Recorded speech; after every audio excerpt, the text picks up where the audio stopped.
नमस्कार दोस्तों, स्वागत है आपका मेरे YouTube channel Uttarakhand education point में। आज हम सबसे पहले उत्तराखंड जीके का पहला टॉपिक लेंगे, जिसमें हम जनपद सीरीज के बारे में पढ़ेंगे और जिसमें हमारा पहला जनपद है देहरादून जनपद। ठीक है, तो चलिए शुरू करते हैं। अब सबसे पहले हम देहरादून जनपद की भौगोलिक स्थिति के बारे में पढ़ेंगे। अगर देहरादून जनपद की हम बात करें तो देहरादून जनपद उत्तराखंड राज्य का पश्चिम में स्थित जिला है। ठीक है, पश्चिम में स्थित जिला है।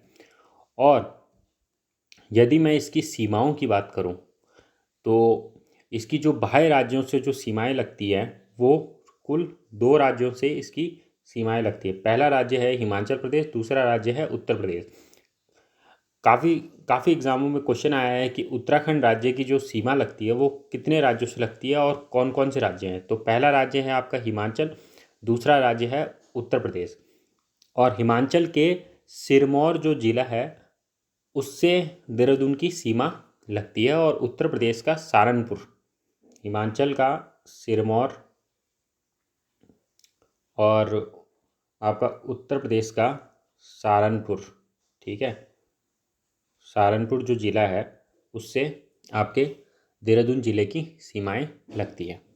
अब इसकी आंतरिक सीमा की अगर मैं बात करूं, यानी कि राज्य के अंदर जितने भी आपके राज्य के अंदर जितने भी ज़िले हैं, कौन कौन से वो ज़िले हैं जिनसे देहरादून ज़िले की सीमा लगती है। तो इसमें पहला जो ज़िला आता है वो है उत्तरकाशी, दूसरा है आपका टिहरी गढ़वाल, तीसरा है आपका पौड़ी गढ़वाल, चौथा है आपका हरिद्वार। यानी कि 4 जो आंतरिक ज़िले हैं उनसे सीमा लग रही है, और 2 मैंने बोला कि जो बाहरी राज्य हैं उनसे उत्तराखंड की का जो ज़िला है आपका देहरादून, उसकी सीमा लगती है। ठीक है, आगे हम इसमें देखते हैं क्या पढ़ें। आगे इसमें है कि जो देहरादून ज़िला है वो आपका शिवालिक हिमालय और मध्य हिमालय के बीच में बसा हुआ है। और देहरादून ज़िला 2 मुख्य भागों में बटा है, जिसमें एक क्या आता है आपका दून वैली वाला क्षेत्र आता है। ये वाला जो मेन देहरादून है, दून वैली हो गई आपकी। और जो आपका दूसरा जो क्षेत्र है जिसको पहाड़ी क्षेत्र बोलते हैं, ये वाला आपका जो जौनसार भाबर वाला जो क्षेत्र है, ये आपका कौन सा हो गया, पहाड़ी क्षेत्र हो गया। ठीक है, तो ये हो गया।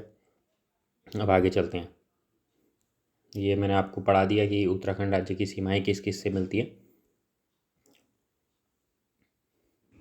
और शिवालिक और मध्य हिमालय के बीच में अगर हम बात करें, जो क्षैतिज घाटी है यानी कि जो दून घाटी है, उसी को हम क्या कहते हैं, दून क्षेत्र कहते हैं। और मानव जीवन के लिए क्या होती है, यहाँ अनुकूल परिस्थितियाँ होती हैं। और आप इतिहास में भी देखेंगे कि ज़्यादातर जो नदी घाटी वाली जो सभ्यताएं हैं वो नदियों के किनारे ही बसी। और वहाँ पर क्या हुआ है, सघन जनसंख्या विश्व में जो पाई जाती है वो घाटी क्षेत्रों में ही पाई जाती है। इसी कारण दून घाटी में भी अगर आप देखेंगे तो उत्तराखंड राज्य की जो अधिकतर जनसंख्या है वो देहरादून जनपद में ही निवास करती है। और ख़ासकर जो आपका दून घाटी वाला क्षेत्र है, यही क्या है, आपका सघन जनसंख्या वाला क्षेत्र है।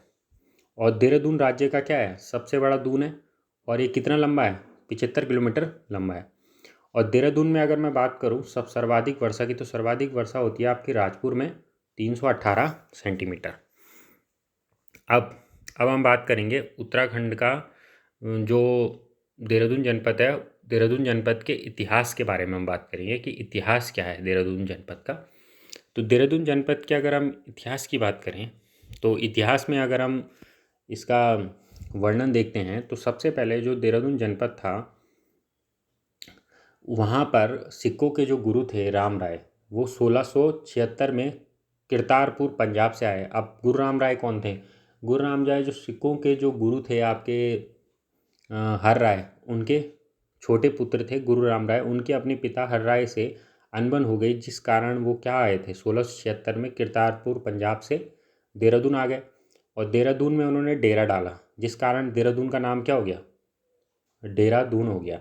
और कई किताबों में वैसे इसके आगमन की तिथि 1699 भी कही गई है, पर 1676 यहाँ पे समझे ज़्यादा ऑथेंटिक मानी जाती है। और अन्य किंवदंती, जो किंवदंती का मतलब ये होता है कि प्रचलित जो कथाएं हमें सुनने को मिलती है हमारे जो पूर्वजों से उन्हें किंवदंती कहते हैं। तो प्राचीन जो किंवदंती है उसके अनुसार देहरादून का जो नाम है वो पहले क्या था, द्रोणनगर था। अब पांडवों के गुरु द्रोणाचार्य ने यहाँ क्या करी थी, तपोभूमि बनाई थी। और अगर आप देहरादून के प्रेम नगर में IMA में जाएंगे, इंडियन मिलिट्री एकेडमी, जो भारतीय सैन्य संस्थान है, वहाँ पर जो उसका प्रवेश द्वार है, वहाँ पर भी इस बात का जिक्र मिलता है कि देहरादून का जो पुराना नाम था वो क्या था, द्रोणनगरी था। और जो उत्तराखंड के इतिहासकार हैं जिन्होंने गढ़वाल का इतिहास लिखा है, उनके अनुसार देहरादून का जो प्राचीन नाम था वो क्या था, पृथ्वीपुर था। और टिहरी नरेश फतेह शाह ने गुरु राम राय को कितने ग्राम ध्यान दिए थे, 3 ग्राम ध्यान दिए थे। और 1636 में जो शाहजहाँ का सेनापति था जिसका नाम था नवाजत खां, उसने कहाँ पर आक्रमण किया था, दून घाटी में। और उस समय गढ़वाल की संरक्षिका कौन थी, कर्णावती, जिन्हें नक्कटी रानी भी कहा जाता है, क्योंकि इन्होंने क्या किया था, जो नवाजत खां के साथ जो मुग़ल सैनिक थे उन सब के नाक काट दिए थे और उन्हें यहाँ से क्या कर दिया था, बाहर खदेड़ दिया था, यानी कि बुरी तरह से हरा दिया था। उसके बाद महारानी कर्णावती का एक नाम नक्कटी रानी भी कहा गया। ठीक है। और इसके आगे हम पढ़ते हैं कि प्रदीप शाह जो गढ़वाल के राजा थे, उनके समय रोहिला जो सरदार थे नजीमुद्दौला, उसने भी दून पर आक्रमण किया था। और 1770 तक यहाँ पर उसने क्या किया, राज किया। फिर 1699 में गुरु राम राय ने यहाँ मुग़ल शैली के एक गुरुद्वारे की क्या करी थी, नींव डाली थी। और ये गुरुद्वारा कहाँ स्थित है, आप अगर देहरादून में घंटाघर के पास में बिंदाल चौक के पास में खुड़बुड़ा में जाएंगे तो वहाँ पर आपको ये मुग़ल शैली का गुरुद्वारा दिखाई देगा। और 1785 में गुलाम कादिर नाम से एक मुग़ल सेनानायक था, उसने देहरादून क्षेत्र पर आक्रमण किया और उमेद सिंह को यहाँ का क्या बनाया, गवर्नर बनाया। और प्रद्युम्न सिंह ने क्या किया कि अपनी पुत्री का विवाह उमेद सिंह से कर दिया और उसे यहाँ का क्या कर दिया, शासक नियुक्त कर दिया यहाँ का, देहरादून का। और प्रद्युम्न शाह के मंत्री रामा व धरणी ने दून क्षेत्र को व्यवस्थित करने का क्या किया, प्रयास किया। रामा व धरणी का विवाह, जो रामा और धरणी का जो वध था वो किसने किया, पराक्रम शाह ने करवाया। और 1803 में गोरखाओं ने गढ़वाल पर क्या कर दिया, आक्रमण कर दिया। और यह वही समय था जब क्या था, गढ़वाल पर भयंकर भूकंप आया हुआ था, जिसमें आप ये समझिए कि गढ़वाल में जो स्थित धाम है, यानी कि बद्रीनाथ धाम और केदारनाथ धाम, उसको भी काफ़ी इस भूकंप में नुकसान पहुंचा था। और इसी स्थिति का फ़ायदा उठाकर गोरखाओं ने गढ़वाल पर आक्रमण कर दिया। और तत्कालीन जो राजा थे प्रद्युम्न शाह, वो गोरखाओं से बड़ी वीरता से लड़े, परंतु 14 मई 1804 को खुड़बुड़ा के मैदान में वो क्या हो गए, शहीद हो गए। और उसके बाद आप ये समझिए कि जो गढ़वाल का पूरा क्षेत्र था जिसमें देहरादून भी शामिल था, वो किसके अधीन आ गया, गोरखाओं के अधीन आ गया। और ये कब तक गोरखाओं के अधीन रहा, या तब तक गोरखाओं के अधीन रहा जब तक अंग्रेज़ों ने गोरखाओं को उत्तराखंड से बाहर नहीं खदेड़ा, तब तक ये किसके अधीन रहा, गोरखाओं के अधीन रहा 1815 तक। और मैं बात करूँ 1398 की, तो मोहंड जो दर्रा था, उसी मोहन दर्रा जो था आपका हरिद्वार के पास, वहाँ से ही आपके तैमूर लंग ने देहरादून में क्या किया था, प्रवेश किया था। और 1815 में दून क्षेत्र अंग्रेज़ों के अधीन हो गए, जो मैंने आपको पहले भी बताया। और 1814 में जो अंग्रेजी सेना थी वो मोहंड व तिमली दर्रे से ही कहाँ आई थी, देहरादून आई थी। और 1814 में अंग्रेज़ों ने जो गोरखा सेनापति था बलभद्र शाह, उनके साथ युद्ध किया, जिसमें जो अंग्रेज़ों के सेनानायक थे जनरल ग्लेस्पी, वो शहीद हो गए थे। और उनके नाम पर और उनके सैनिकों के सम्मान के स्वरूप एक स्मारक बनाया गया नाला पानी में, खलंगा इसे कहा जाता है, खलंगा स्मारक। यह आज भी आपको देखने को मिलता है। अब अगर हम देहरादून ज़िले की स्थापना की बात करें, तो देहरादून ज़िले की जो स्थापना हुई वो 1817 में स्थापना हुई, जिसे सहारनपुर मंडल में शामिल किया गया। उसके बाद 1825 में देहरादून को कुमाऊं कमिश्नरी में शामिल कर दिया गया। ठीक है, क्योंकि उस समय तक कुमाऊं कमिश्नरी ही का ही निर्माण हुआ था, गढ़वाल कमिश्नरी नहीं बनी थी। और 1829 में देहरादून के साथ जौनसार भाबर का उपायुक्त रखकर मेरठ मंडल में रखा गया। 1867 में देहरादून क्या बनी, नगर पालिका बनी। और 1871 की अगर मैं बात करूं, से देहरादून को एक क्या बना दिया गया, अलग ज़िले के रूप में ये मतलब एक तरह से प्रकाशित हुआ या प्रकाश में आया। और 1975 में देहरादून को गढ़वाल मंडल में शामिल किया गया, क्योंकि उस समय तक गढ़वाल मंडल बन गया था। और गढ़वाल मंडल कब बना? 1969 में, 1969 में। और 9 दिसंबर 1998 को देहरादून नगर निगम बनाया गया। अब देहरादून नगर निगम के तत्कालीन जो मेयर हैं वो हैं आपके सुनील उनियाल गामा। ठीक है, तो आप इसको भी याद रखिएगा। सुनील उनियाल जो गामा जी हैं वो आपके देहरादून के मेयर हैं। अब आगे चलते हैं। देहरादून जनपद का प्रशासन। देहरादून जनपद की अगर मैं प्रशासन की बात करूं तो देहरादून में कुल जो विकास खंड हैं वो 6 हैं। देहरादून में नगर निगम, आपके देहरादून ज़िले में नगर निगम 2 हैं, एक ऋषिकेश है और एक आपका देहरादून जो शहर है। देहरादून ज़िले का अगर मैं जनसंख्या घनत्व की बात करूँ तो 549, लिंगानुपात 902, कुल साक्षरता 84.25%। और आप याद रखिए कि जो देहरादून जिला है वो उत्तराखंड का पहला जिला है साक्षरता के मामले में। पुरुष साक्षरता आपकी 89.40%, ठीक है, 89.40%। महिला साक्षरता 78.54%। ये भी जो महिला साक्षरता है उसमें भी देहरादून जिला पहले नंबर पर है। यह भी एग्ज़ाम में क्वेश्चन आया है। अब अगर मैं देहरादून ज़िले की कुल जनसंख्या की बात करूं तो देहरादून ज़िले की कुल जनसंख्या है 16,96,694। और आप ये समझिए कि इसको भी आप एक फिगर याद रखिए कि कई बार MCQ में ये भी आता है कि उत्तराखंड के निम्नलिखित जिलों को जनसंख्या के क्रम में बढ़ते हुए क्रम में या घटते हुए क्रम में आप क्रमानुसार लगाइए। ठीक है, तो ये आ सकता है। देहरादून जिले की जो दशकीय वृद्धि है, यानी कि जनसंख्या दशकीय वृद्धि है, वो है आपकी 32.33%। देहरादून उत्तराखंड की अस्थायी राजधानी है। अस्थायी राजधानी इस कारण है कि जब उत्तराखंड बना था तो उत्तराखंड की जो राजधानी थी उसके बारे में कई मांगे रखी गई। उसमें ये कहा गया था कि उत्तराखंड राज्य एक पहाड़ी राज्य है, इस कारण इसकी राजधानी गैरसैंण है। और गैरसैंण पहाड़ी राजधानी होनी चाहिए, और पहाड़ी राजधानी के लिए गैरसैंण को सबसे उपयुक्त माना गया। वो इस कारण माना गया कि गैरसैंण जो चमोली में स्थित है उसकी जो स्थिति है वो उत्तराखंड राज्य के बिल्कुल मध्य में स्थित है, जिस कारण कुमाऊं और गढ़वाल दोनों क्षेत्र के निवासियों को गैरसैंण से जो उनकी आने जाने का जो समय है वो लगभग बराबर ही लगता। तो इस कारण गैरसैंण सबसे उपयुक्त था। और सबसे बड़ी बात यह पहाड़ में स्थित था, तो पहाड़ की राजधानी पहाड़ में ही होती। इस कारण गैरसैंण और के बारे में ही मांग उठी थी शुरुआत से ही। जितने भी आंदोलनकारी थे और जिन्होंने भी उत्तराखंड बनाने की मांग करी तो उनका कहना था कि गैरसैंण को ही राजधानी होना चाहिए। परंतु शुरुआत में राजधानी के बारे में कई समितियां बनी पर कोई भी एक निश्चित फैसला नहीं ले पाया, जिस कारण देहरादून को ही आपका क्या बनाया गया, उत्तराखंड की अस्थायी राजधानी बनाया गया। परंतु अभी आप ये समझिए कि अभी 2021 में गैरसैंण को उत्तराखंड की द्वितीय राजधानी घोषित किया गया था, जिस कारण अब उत्तराखंड की 2 राजधानियां हो गई हैं। ठीक है, एक देहरादून है और एक आपकी गैरसैंण। देहरादून जिले का अगर जो क्षेत्रफल की बात करूँ तो 3088 वर्ग किलोमीटर है। साक्षरता के मामले में मैंने आपको पहले ही बताया कि पहले स्थान पर महिला साक्षरता में पहले में है।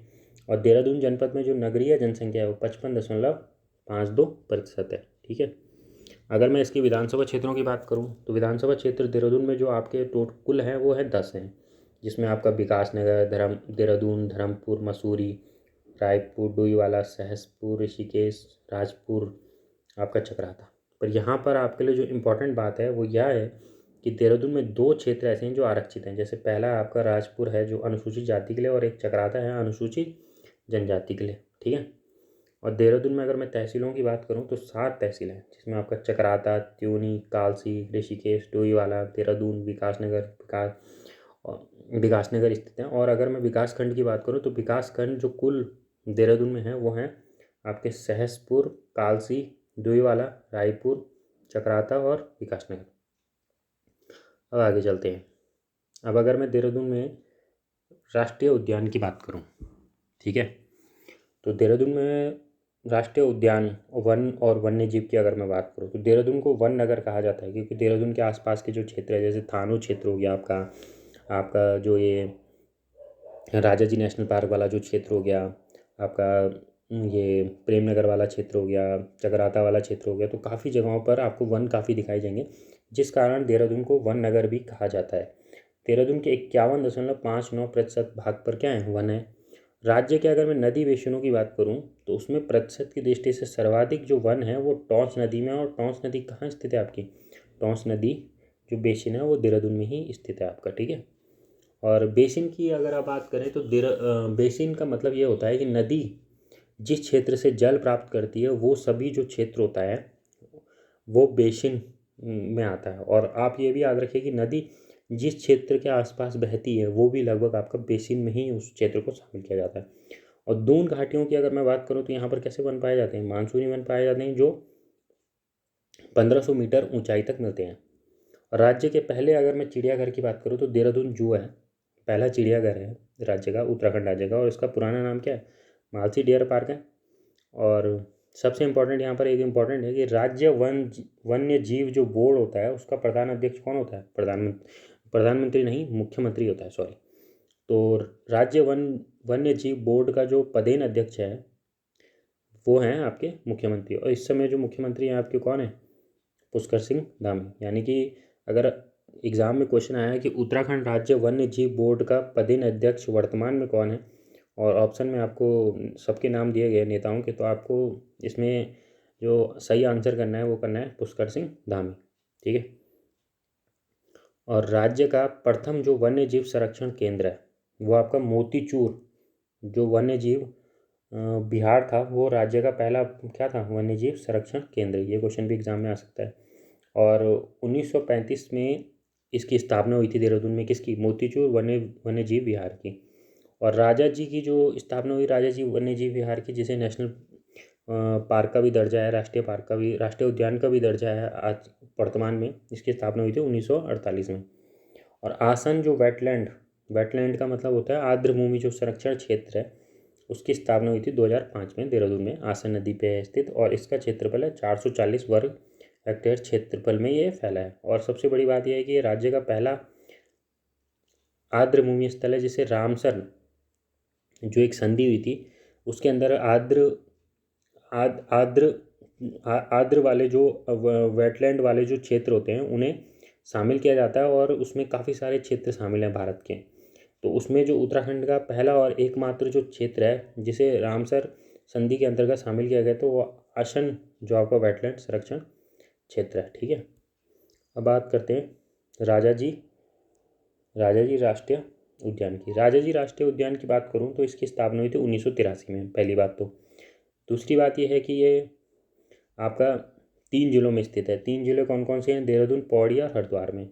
और इसका जो क्षेत्रफल है वो 820.4 वर्ग किलोमीटर, और ये राज्य का दूसरा सबसे बड़ा क्या है, सबसे बड़ा उद्यान है। और पहला कौन सा है, गंगोत्री जो नेशनल पार्क है, ठीक है। इसमें 23 प्रकार के स्तनधारी और 313 प्रकार के पक्षी पाए जाते हैं। और इसे जो 1983 में बनाया गया था वो बनाया गया 3 वन्य जीव अभयारण्यों को मिलकर, एक था उसमें था, एक चिला था, एक मोतीचूर था, और एक राजाती था, ठीक है। और इसका जो नाम रखा गया वो स्वतंत्र भारत के जो प्रथम गवर्नर जनरल थे श्री राजगोपालाचारी, चक्रवर्ती राजगोपालाचारी, जिन्हें राजा जी भी कहा जाता था, उनके नाम पर रखा। और इसका मुख्यालय देहरादून में है, ठीक है। और 2016 में इसे राज्य का दूसरा टाइगर रिजर्व घोषित किया गया, और भारत का ये था 48वां टाइगर रिजर्व, ठीक है। ये क्वेश्चन भी आ सकता है कि भारत का कौन सा था, तो भारत का पूरे देश का 48वां था और राज्य का दूसरा था, क्योंकि पहला जो टाइगर रिजर्व है वो है आपका कार्बेट टाइगर रिजर्व जो कुमाऊं में स्थित है, ठीक है। अब आगे चलते हैं। आगे है मसूरी वन्यजीव विहार। मसूरी वन्यजीव विहार की अगर मैं बात करूँ तो राज्य का सबसे छोटा वन्यजीव विहार है। इसका क्षेत्रफल है 10.82 वर्ग किलोमीटर। और ये वन्यजीव जो विहार है, मसूरी वन्यजीव जो विहार है, पहाड़ी बटेर के लिए काफ़ी प्रसिद्ध है। पहाड़ी बटेर काफ़ी दुर्लभ पक्षी होता है, जिसे बताया जाता है कि अंतिम बार जो देखा गया था वो मसूरी वन्यजीव विहार में ही देखा गया था। और इस वन्यजीव विहार की स्थापना हुई थी 1993 में, ठीक है। अब बात करते हैं हम भारतीय सर्वेक्षण विभाग की। तो भारतीय सर्वेक्षण विभाग यानी कि सर्वे ऑफ इंडिया की अगर हम बात करें तो इसकी स्थापना हुई थी 1767 में। और इसका मुख्यालय शुरुआत में जो था वो था आपका बंगाल में, और जब द्वितीय विश्व युद्ध हुआ 1939 से 1945 के बीच, तो उस समय 1942 में इसे देहरादून जनपद में क्या कर दिया गया, स्थानांतरित कर दिया गया। और इसका जो मुख्य कार्य है वो भारत का एकमात्र भू मानचित्र सर्वेक्षण का काम करता है। भू मानचित्र मतलब जो मानचित्र बनाए जाते हैं, यानी कि ज्योग्राफिकल जो आपको मैप दिखते हैं, भौगोलिक जो आपको जितने भी मानचित्र आपको दिखाई देते हैं, अगर भारत में कोई प्रमाणिक बनाता है तो वो बनाता है भारतीय सर्वेक्षण विभाग, सर्वे ऑफ इंडिया। और इसके जो महासर्वेक्षक थे वो 1830 में कौन बने थे, जॉर्ज एवरेस्ट। और उनके द्वारा ही क्या किया था, 1852 में विश्व की सबसे ऊंची चोटी एवरेस्ट की ऊंचाई 29,002 फीट घोषित की गई, जिससे उनके नाम पर ही फिर उस चोटी को नाम दिया गया माउंट एवरेस्ट। ठीक है, अब आगे पढ़ते हैं हम फॉरेस्ट रिसर्च इंस्टीट्यूट। ठीक है, जो वन अनुसंधान है, ठीक है, आपका वन अनुसंधान संस्थान है देहरादून में स्थित। अगर मैं बात करूं फॉरेस्ट रिसर्च इंस्टीट्यूट यानी कि एफआरआई की, तो एफआरआई की सबसे पहले जो देश का प्रथम वन विद्यालय के रूप में इसकी स्थापना हुई थी 1878 में, और उसका नाम रखा गया था फॉरेस्ट स्कूल ऑफ देहरादून। और उसके गठन की जो सलाह दी थी वो डिट्रिस ब्रेंटिस ने दी थी, और 1884 में इसका नाम बदलकर इम्पीरियल फॉरेस्ट स्कूल रखा गया। और इसका जो प्रथम वन महानिरीक्षक बनाया गया वो बनाया गया डिट्रिच ब्रेंडिस को। ठीक है, कब बनाया गया था, 1865। और 1906 में अनुसंधान कार्य भी इसमें जोड़ दिया गया और इसका नाम पड़ गया इम्पीरियल फॉरेस्ट रिसर्च इंस्टीट्यूट। और परंतु स्वतंत्रता के बाद इम्पीरियल हटा के इसका नाम इंडियन कर दिया गया और उसका पूरा नाम हो गया इंडियन फॉरेस्ट रिसर्च इंस्टीट्यूट, जो आज भी यही है। ठीक है, और 1991 में यूजीसी ने यानी कि यूनिवर्सिटी जो ग्रांट कमीशन है उसने एफआरआई को डीम्ड विश्वविद्यालय घोषित कर दिया गया, क्योंकि यूजीसी द्वारा ही भारत में किसी भी यूनिवर्सिटी या किसी भी कॉलेज को डीम्ड विश्वविद्यालय का दर्जा दिया जाता है। और 2006 में एफआरआई ने प्लेटिनम जुबली मनाई क्योंकि इसे 100 साल पूरे हुए। एफआरआई में स्थित वानिकी संग्रहालय के 6 अनुभाग हैं और एफआरआई का जो मुख्य भवन है वो ग्रीक और रोमन शैली में बनाया गया है। एफआरआई मुख्य भवन के वास्तुविद हैं सीजी ब्लूमफील्ड। एफआरआई मुख्य भवन का जो उद्घाटन हुआ वो 1929 में हुआ और एफआरआई के मुख्य गेट का नाम है ब्रेंडिस गेट। ठीक है, और एफआरआई में जो इंदिरा गांधी राष्ट्रीय वन अकादमी है, इंदिरा गांधी राष्ट्रीय वन अकादमी की अगर मैं बात करूं तो जो भारतीय फॉरेस्ट सर्विस यानी कि भारतीय वन सेवा में जो अभ्यर्थी जिनका चयन होता है उनकी जो प्रशिक्षण होता है वो इंदिरा गांधी राष्ट्रीय वन अकादमी में ही होता है। और 6 दिसंबर 1956 को जो प्रथम राष्ट्रपति थे यानी कि राजेंद्र प्रसाद, उनके द्वारा एफआरआई में पहला क्या लगाया गया, एक साल का वृक्ष लगाया गया। और दिसंबर 1981 में जो प्रथम महिला प्रधानमंत्री थी यानी कि इंदिरा गांधी ने एफआरआई परिसर में एक क्या लगाया था, रुद्राक्ष वृक्ष लगाया था। एफआरआई भवन की आधारशिला यानी कि नींव जो रखी गई थी, जिसका उद्घाटन किसने किया था, वायसराय लॉर्ड इरविन ने। ठीक है, lord Irwin Gandhi Irwin pact के लिए भी फेमस है, जो हुआ था 1931 में, गांधी इरविन पैक्ट। इतिहास जब पढ़ाऊँगा तब बताऊँगा। और इसके आगे इसका जो मुख्य भवन है उसमें कितने संग्रहालय स्थित है, उसमें आपके कुल मिला के 6 संग्रहालय स्थित है और 18,000 जो कास्ट नमूनों के साथ एक कास्ट संग्रहालय है। ये कास्ट मतलब लकड़ी का संग्रहालय, और एशिया का सबसे बड़ा निर्मित ये क्या है, दीक्षांत सभागार है। तो यहाँ पर हमने उत्तराखंड जो जनपद है उसका पार्ट 1 कंप्लीट कर लिया है। इसके आगे का जो करेंगे वो अगले पार्ट में इसको कंटिन्यू करेंगे। ठीक है, अगर आपको मेरे चैनल की वीडियो पसंद आई हो तो इस वीडियो को लाइक करें और कमेंट करें और शेयर करें और चैनल को सब्सक्राइब करना ना भूलें। चैनल का नाम है उत्तराखंड एजुकेशन पॉइंट। ठीक है, ओके, सभी का धन्यवाद।